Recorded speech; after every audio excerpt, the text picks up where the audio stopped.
What's up, guys? Today let's define aim. How do you get good aim and what are the stages to get better aim? I'm using CSGO because its features are easier to explain. This video will be easier to understand if I use this game compared to Valorant. Let's start by differentiating what's aim and what's not. So when is aim being actually activated and not? There's two moments, peeking and movement. So let's start with peeking. When you know where someone is and you perfectly align your aim before you even fight and you one-tap them, you're just using peeker's advantage. And you're using good awareness, good whatever, we don't care. So basically what it is just you come into the angle, perfectly one tap. The next thing is during fights. So during fights, some people only use movement instead of aiming. What I mean by that is that they would never move their mouse slightly and just align themselves. And until the target stops moving, and then they would kill it. Alright, let's start with flicking. So how to flick. Okay. So not flicking, we don't call it flicking by the way, we call it static. So how do you become better at static?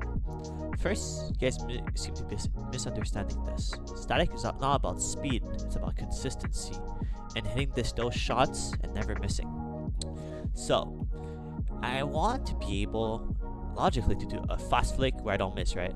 Okay? But to get there, let me explain. To get there, you need to be able to go from one target to the other, right? And what's happening is that this motion from going A to B, that one motion is smooth. No adjustments are needed. It's a linear line, not a linear line, a straight line that goes from A to B, like this, right? However, you want this to become faster so that it looks like a flick that you guys know, right? However, how do you become better at this, okay? The thing you guys gotta understand is making sure you guys never overflick nor underflick. Making it one smooth motion is very important. Going from A to B without making any further adjustments is important. But you guys need to make sure you do the verification concept that I taught you on my other video, which means shooting only once your crosshair is on the target. So to get better at this, your eyes need to confirm that you're actually on the target, and you need to have that mouse control of moving one direction or the other in one smooth motion that you need. From going this motion into this one, you see, you guys, I took a big stop. But it needs to be one smooth motion where I don't overflick. And to get better at this, you go slow and low. One motion, making sure you don't overflick. If I overflick or my mouse has irregularities, which means it's doing ups and downs and it's bouncing, it's bad. It should be straight, consistent. And then once you get better, you can go as fast as you can. The next aspect about aim is tracking. So this is what you'll guys be doing at least 95% of the time. So how do I get better at tracking? Let's first identify the different areas of tracking. There's the smoothness, which is basically a motion of a target going to the other direction in a very predictable way, going from one direction to the other. This is smoothness. The consistency that you have in this smoothness, the fact that you're not shaking, you're consistently on it, means you're smooth. It doesn't need to be perfect, it needs to be correct. Score in Kovacs doesn't matter. It's more about how you guys do it. Are you guys being smooth? Are you guys being okay with doing the task? Is it hard or not? Let's first start with, how do I get better at smoothness? Smoothness is more about volume and difficulty. So if at the start you want to start with something really simple, as if it's a long strafe, something that's kind of thick and it's kind of not too hard, I would say this task is a bit quick, but it's something that's still very efficient. So start that's something challenging but not too easy, and then go appropriate in the difficulties. Do something that's very thin and hard. And later on, this will mean that, oh, I can do any movement from being it a very slow motion to something very precise. Being able to master different sorts of ways that you're holding your mouse and moving your mouse. The way I move my mouse right now is very different than if I would move on a bigger target and slower target. It's very different, and the force that I apply is very different. So you guys need to be comfortable with adjusting with the speeds that it's going. The next aspect is reactive. When they move quickly in all different sorts of directions. And it's pretty quick too. So it would be moving one way and the other, and you need to react with your mouse and eyes at the same time. And once you get better at this, you should be able to predict the path and stay consistent with your technique. However, it's something that is really hard, and to become better at this, you need to master smoothness first, as being not shaky and having consistent aim and mouse movements means you'll be able to react in the same way and not be too shaky and being worrying about other things while you're doing reactive. And then what about reactive? How do I get better at reactive? You know, sometimes you guys tell me, oh, I don't have good reaction time, or oh, it just feels like I can't track it. First, you guys, like I said, need to be able to track it in different various speeds. That's why I tell you smoothness is important. Then, what you need to be able to do is react.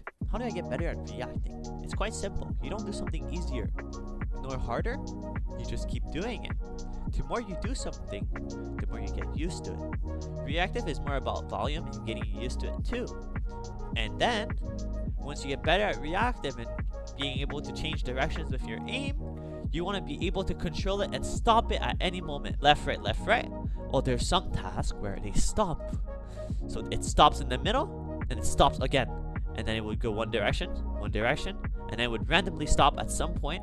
And this will be your challenge, being able to react to those change of movements and that sudden stopness. To get better at reactive, it's simple. Do more. Once you get better at being smooth, like you're on advanced level, what's next? Dynamic clicking. Being able to click when they're going in that one direction.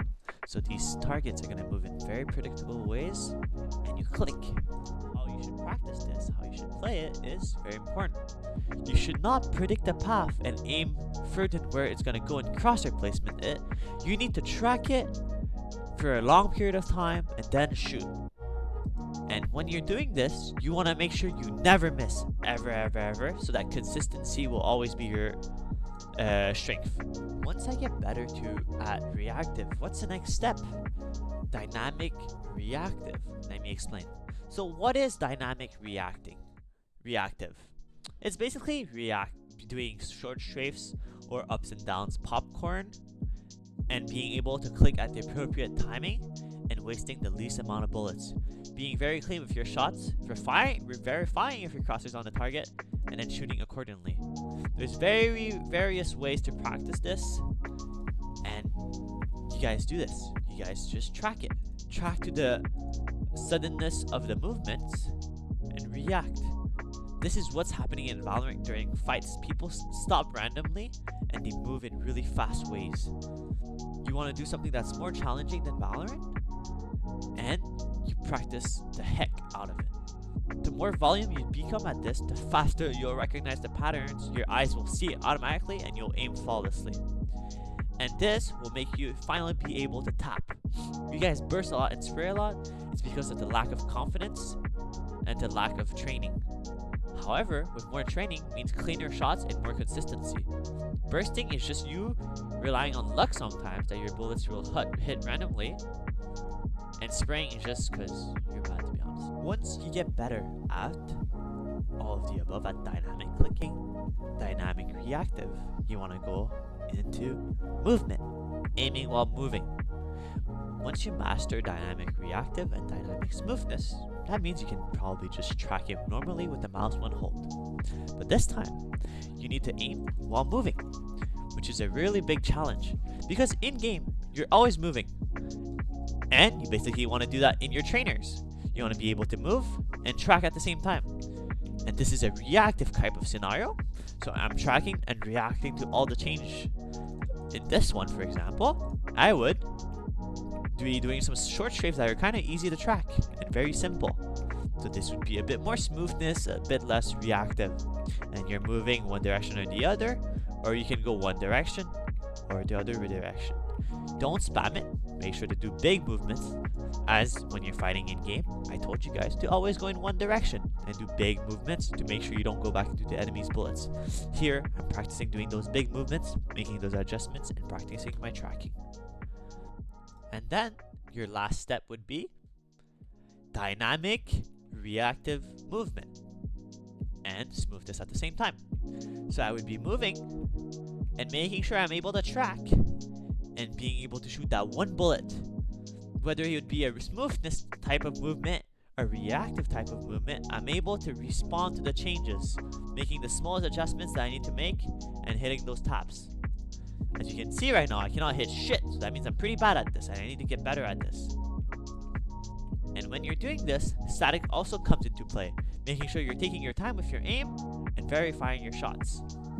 This is your last, most important, I would say, type of scenario that you need to do. So what I mean by this is these types of maps where targets are moving a shit ton, just like your in-game movements, and you're moving a shit ton too. So this is very challenging because you need to sometimes line up your shot and making sure the shot is easy. Sometimes you need to go in one direction to practice that various aspect of the game. Plus you need to make sure that you're not shooting too much and you're actually accurate. What's very important in clicking scenarios is that you don't spam your gun. You make sure you shoot the least amount of times and you're always being precise. Actually trying to hit the target, look at the target. Don't flick it randomly. Don't spam your gun. Read its path, patterns, and respond. Track it for real, and kill it. And then, when I'm holding angles, I want to make sure to be able to hold the angle and track while standing still. Sometimes you can be very good at using movement and dodging the bullets, making sure the other guy whiffs a lot and make sure he stops moving. But sometimes you can't use movement yourself, so you need to be able to make sure that you can aim while standing still and hitting those shots. This is very practical when you're holding angles, and this is when you would need it. And in the end, what's the end goal of all of this? The end goal is to be able to one-tap everyone and always be in movement. If you're always in movement, people don't kill you. And if you're always hitting your shots, you're not whiffing, you're the most consistent and cleanest player ever. And this is how you get perfect aim.